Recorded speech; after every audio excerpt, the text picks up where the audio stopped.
Hey guys, Ogerpon here, and guess what we're going to talk about today? If you guess Draft League, you're right. That's kind of all we do here. I don't know why I asked that question. But today, basically, we're going to try out a new type of video today where we're going to kind of go over a big tournament that happened recently, the Autumn Seasonal, which is probably one of the larger Draft League tournaments that's going to happen every year, at least on an individual basis. Kind of go over some of the usage trends and things like that, and go over like the big winners of the tournament. I think it's a really good indicator, this tournament in particular, on like what the format, like what the people of the format are kind of feeling, what's being seen as good, what's being seen as not as good. We'll obviously see via like usage and results, like what actually does well and things like that. For reference, there are 72 draft pools in this Autumn Seasonal. 72 times 8. I don't know what that number is, but that's a big number, right? So it'll be a good indicator of kind of what's really doing good. It's a pretty large sample size. So we're going to go over basically like the 3 big winners of this format, and then we're going to talk about general draft usages and things like that, and just some things I noticed. If you guys do enjoy this type of video, I'd really appreciate if you drop a like as well as sub to the channel. We're on our way to 5K subs. I can only reach it if you get there. And if you like this kind of video, but you think I should make some kind of change, or if you want to see like the inverse of this and kind of talk about the big losers of the format, let me know. I'm more than happy to do another one of these videos doing that. I think this is fun. I think this is a cool little progression of Draft League content. I have a ton of ideas of finally using the green screen. The vibe we're going for too is like if you've ever taken like online courses, or like, you know, you were going to school during COVID and things like that, I'm sure that you had like your teacher put on a little background in the background, you know, and to kind of make it a little bit more of a cozy and interesting vibe. We got like the little futuristic glitched out, you know, I don't even know how to describe it. We got a cool little background here. We're gonna have some graphics popping up. This looks like you're taking an official Draft League 101 like Zoom class, and it's me, Professor Ogerpon, MD. I'm a doctor now. Move aside, Pokémon MD. You're not the only doctor in the scene anymore, Mr. Pokémon MD. Me too. Think of me as your Draft League 101 teacher today, and we're gonna be going over some important statistics that will be on the final, so you better pay attention. If you see me looking at my phone, it's because I have like bullet points written down of like the things I want to talk about, as well as like different numbers and things like that. So yeah, that being said, let's jump into it. And I think like the number one, like biggest winner of this format is going to be Roaring Moon. Now, keep in mind, Roaring Moon has never been bad, right? There were definitely like periods in early SV where people were like, Roaring Mid, not very good. But like slowly over time, you've seen a big uptick in usage, especially in the last year. If you guys watched my DFL run recently, I used a very, very common archetype that's been used a lot in like high level team tournament play, and that we totally yoinked and used for DFL in Roaring Moon plus Terapagos.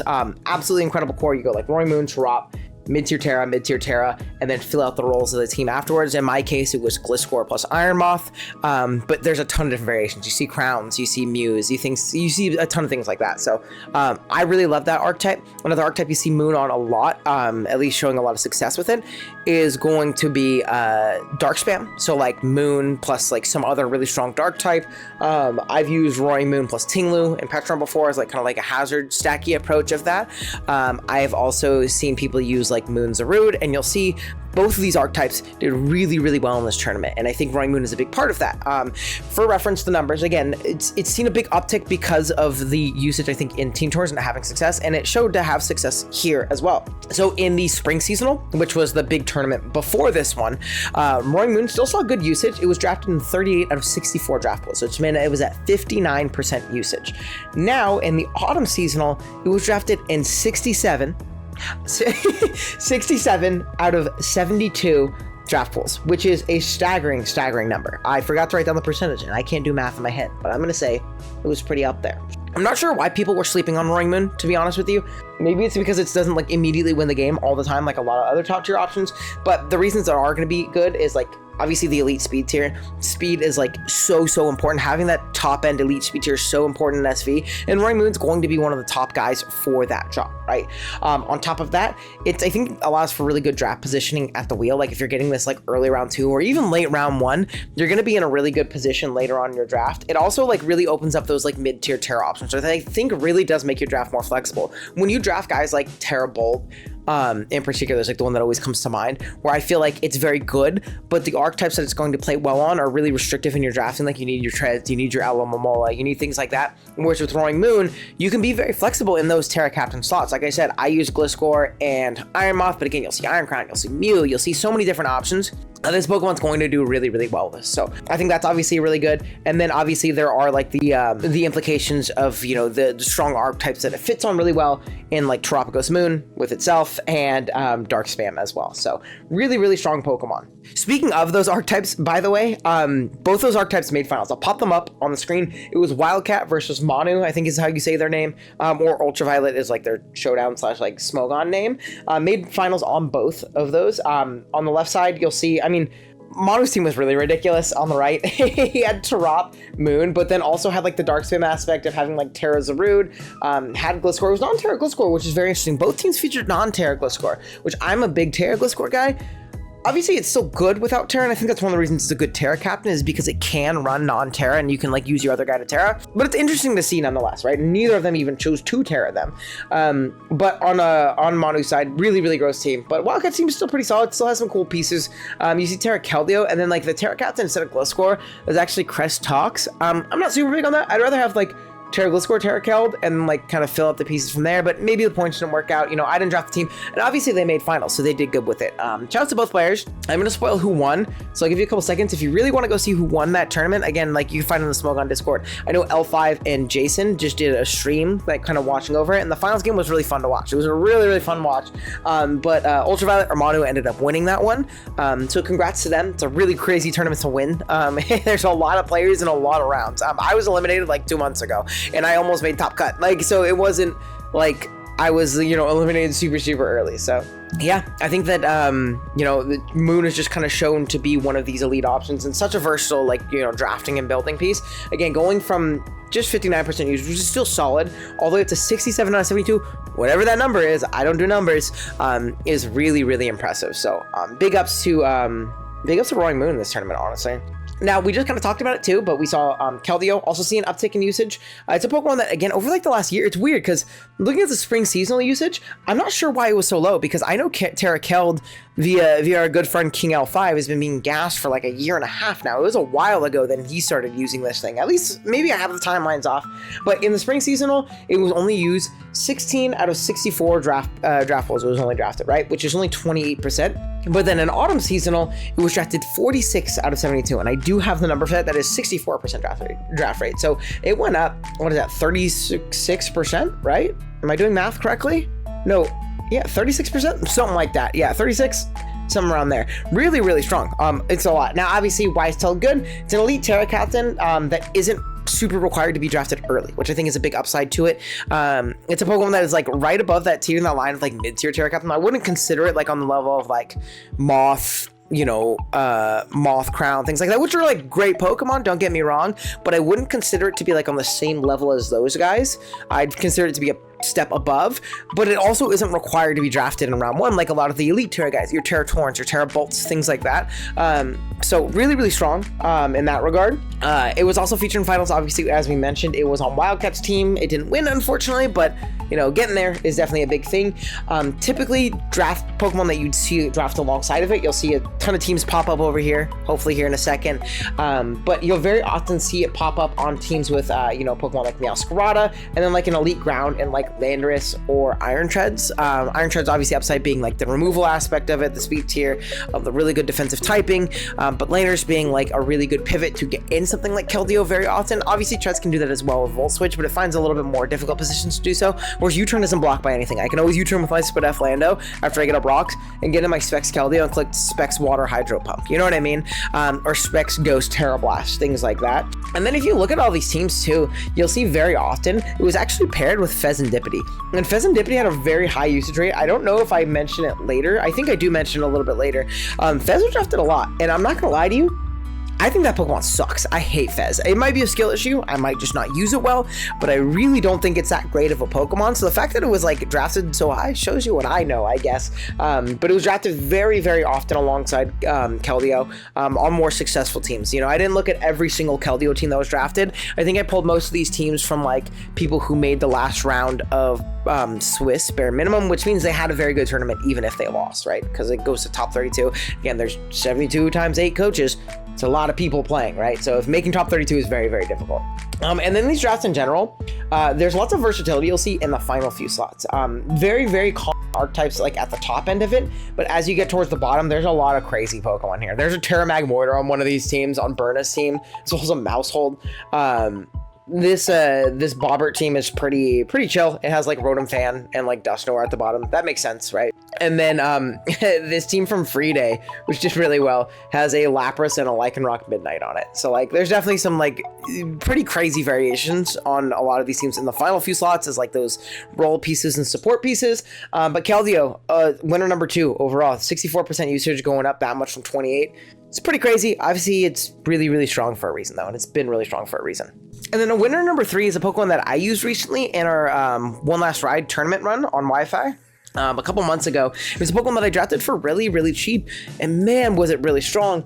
And it's going to be Ogerpon Hearthflame. Ogerpon Hearthflame started off its like draft league career at the pinnacle and was like, wow, this guy's broken. That was when it was allowed to Tera. They took away Tera and they're like, but it's still so strong. Like Cudgel is so strong alongside Grass Stab and Knock and Play Rough. It's perfect coverage. But then people were like, but what if I get up Stealth Rock? And then everybody's like, that guy's shit. Worst form. Terrible Pokemon. By far the worst Ogerpon. At least when it couldn't Tera. And because of that, you slowly started kind of seeing it drop in point usage and things like that, to where it wasn't getting drafted very often. You'll see in in spring seasonal, it only had 22% usage rate, and it went all the way up to 53 in the spring or in the autumn season. Jeez, I keep mixing them up. Now, why is that? I think people realize if you draft elite removal with it, which a lot of teams want that anyways, this Pokemon is so strong. Now, when I used it, I had it with Iron Treads, and if I could keep hazards off, and I could consistently get it in, oh my goodness, was this Pokemon strong. I remember against Sun, I brought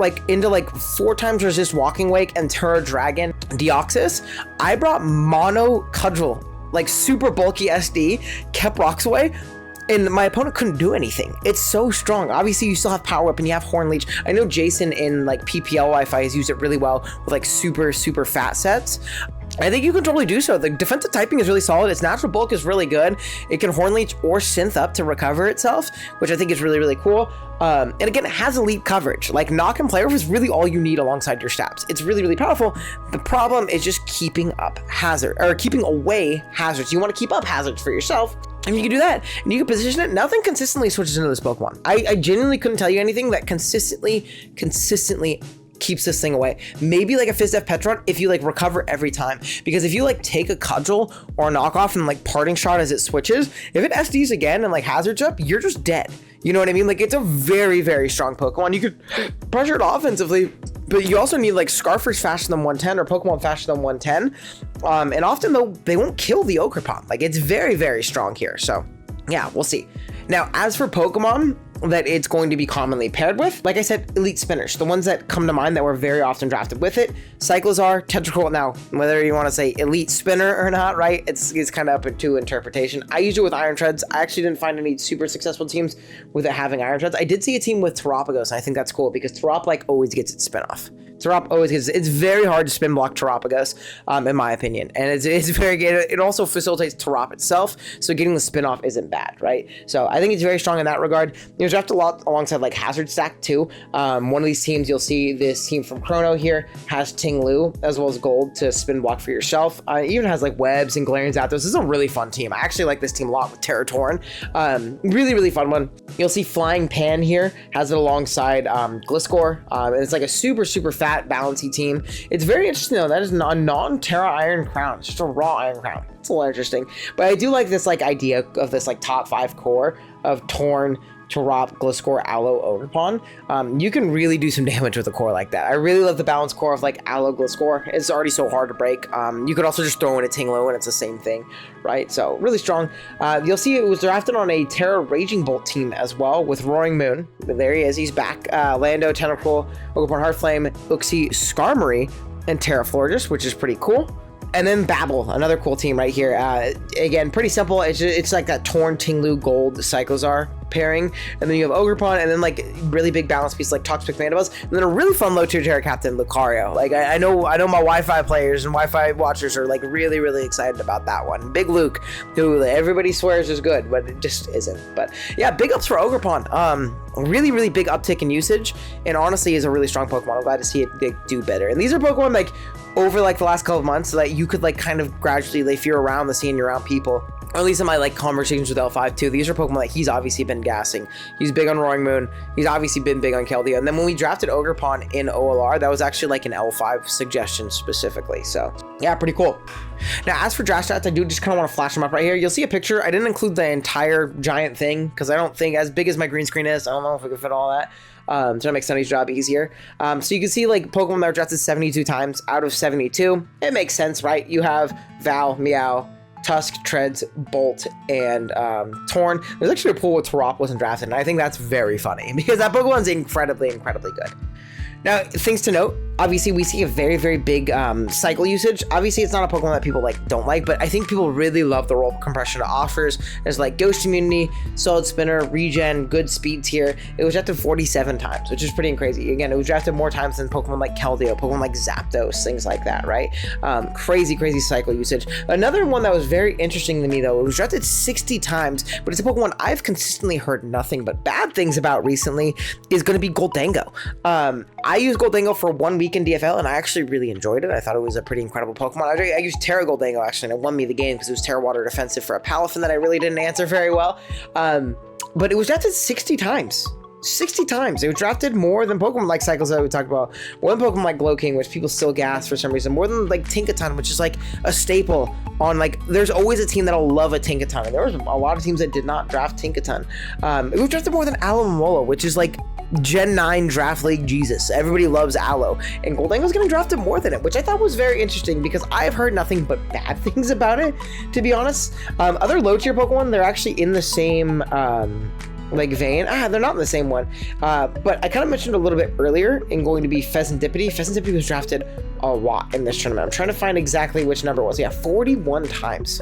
Pheasantipity was drafted more than Primarina and Tentacruel, which are Pokemon it shares typings with. And then Blastoise drafted 38 times. Very interesting, because it's another Pokemon I consistently only hear poor things about. Now, obviously, this is a tour that doesn't only include the top end of players, right? It's not the tippy top. This isn't DPL, this isn't DCL, you know, things like that. But to see it drafted so often is very interesting, you know? Now, how well it did, I don't have that information. I didn't look that deep into it, but I thought it was pretty crazy.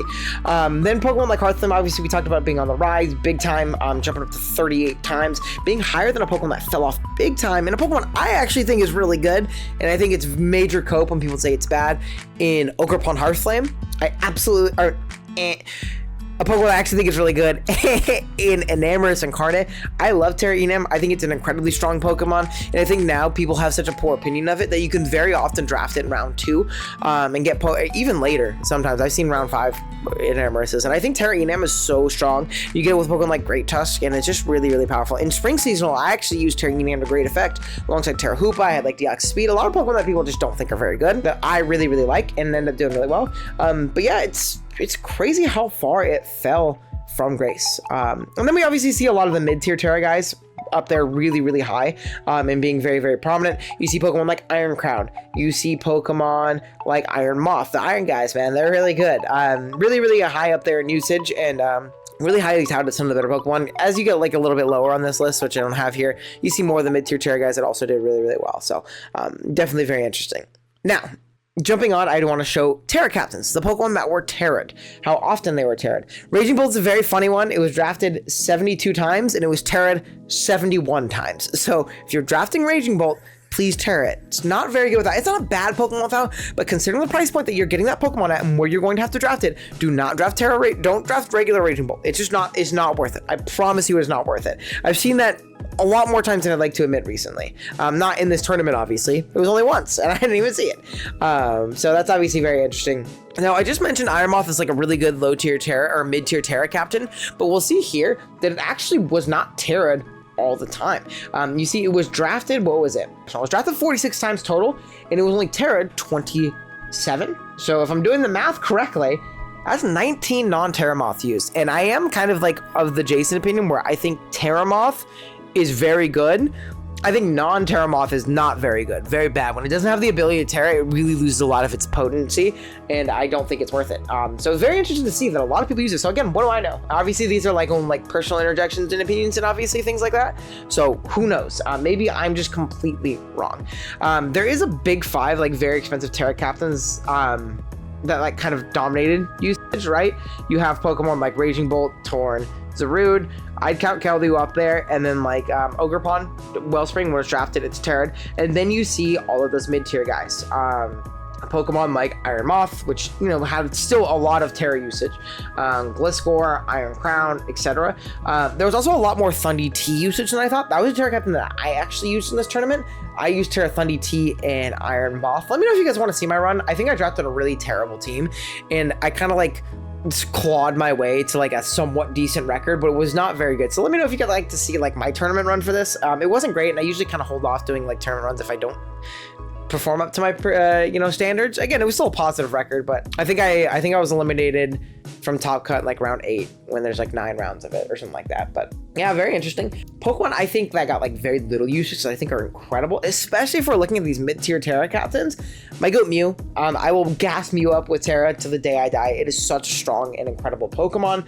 And then Blaziken. Blaziken was only Tera'd 6 times.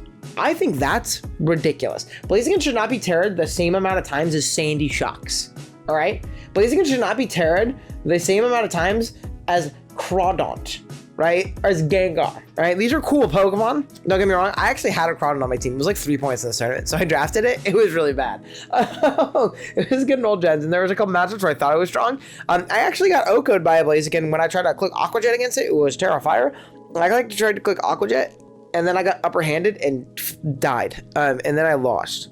So that wasn't great. But Blaziken is really strong. I don't understand the sentiment of like Blaziken being made or not good. It's not as good as we once thought it was, but that does not mean it's bad. And especially with Tera, I think it's absolutely incredible. And I think if I like have one Pokemon I think people should give a go next time there's a Gen 9 tournament like this, I think drafting around Tera Blaziken is really, really strong. As long as if you have a high round pick and you can get some really strong non-Tera top end options, man, I really do think that Tera Blaziken is really freaking good. I really do. I know Amo doesn't agree with me. He didn't enjoy it in Draft PM, but I think it's really, really powerful. And then like just some brief mentions of like the biggest losers of the format. Again, if you want to see a separate video on this, I think there's a lot of interesting stuff to talk about in regards to like the Pokemon that did not do well.